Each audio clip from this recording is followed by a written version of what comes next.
I-34 on this Tuesday. New this morning, we're checking back in on the Department of Justice investigation into the Phoenix Police Department. Still no report or timetable for when we'll actually see one. But right now, we're getting new insight from a Phoenix city leader who recently met with the DOJ.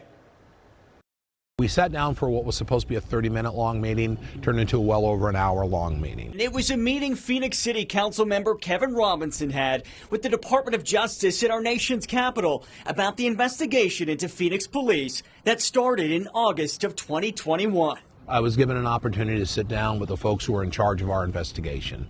I asked for a meeting, they said yes, and I think that was based on my background, my experience. Before he was elected last year to represent District 6, Robinson served as an assistant chief for Phoenix Police, spending 36 years with the very department that now finds itself under a federal microscope.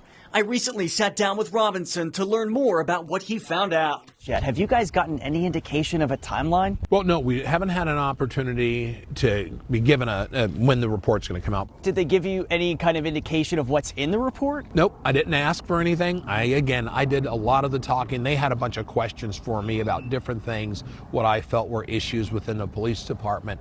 I was admittedly surprised by the amount of time the Department of Justice granted me. I think that bodes well for us.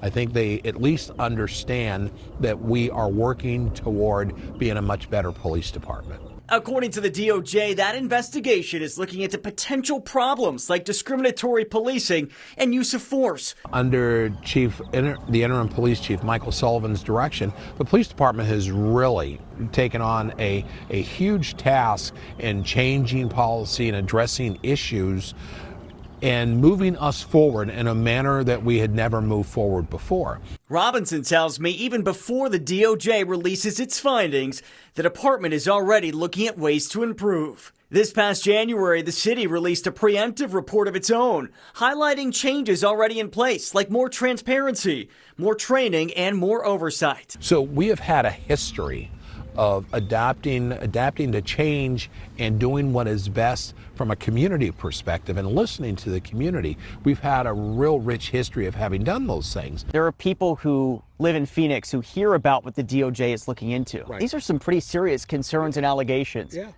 What do you say to those people who are worried about the way we're policing here? I would tell them I get it. I get it. Let's call it what it is. There's a lot of folks in our black and brown communities who feel put upon by the police. I understand that completely. I think there are going to be some things in that report that will raise a lot of people's eyebrows, and we can't ignore that. We have to be able to understand what the issues were in order to solve those problems. So Councilmember Robinson also told me he did ask to meet with the DOJ again, either before or after that official report gets released. Now, off camera, we did talk about the possibility of what's known as a consent decree. So I want to give you some more context on that this morning. It's a way to add more federal oversight over law enforcement, where a court-appointed monitor is put in place to track a department's progress. MCSO has actually had one in place for almost a decade. Critics argue they give up too much control to the federal government and are expensive. Supporters say, though, that there's proof they work, like in other cities, such as Baltimore, which has been able to turn its force around since the death of Freddie Gray back in 2015. Now, Robinson told me he worries a consent decree in the city of Phoenix would mean money getting stripped away from other places, like city parks potentially, and told me it's a true dollars and cents issue. He went on to say he believes the city can sit down with the DOJ together and try to figure out what these next steps could potentially be. So we promise to stay on top of this issue for you.